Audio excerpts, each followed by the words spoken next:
Eruptions. Work of creation. Researchers. BD0957 from June 10, 1939, taken from book number 18. Hence it is impossible to avert an event which was predetermined from the start and once again only for the purpose of returning countless fallen souls.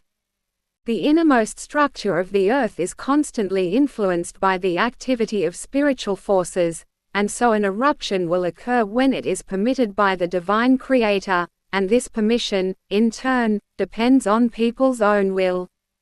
If humanity's state of soul is in grave danger due its own fault, a disaster is intended precisely in order to save it, hence people's will is ultimately the cause of the total destruction or of rescuing the soul from profound adversity. However, that which God decided in His profound wisdom from the very start has been concealed from the world but was proclaimed to those who live in Him and according to His order, as the Lord has always chosen those who, time and again, were supposed to proclaim His will to people. Nevertheless, this knowledge cannot be verified and is therefore rarely accepted as truth. But now worldly researchers also insist on entering a region which is inaccessible to them. They believe themselves capable of ascertaining the divine Creator's plan, i.e., by way of all sorts of calculations they try to determine the effects of natural laws. They even insist that they can numerically determine the date of the alleged end of the world and thereby effectively intend to subject the divine will to their calculations.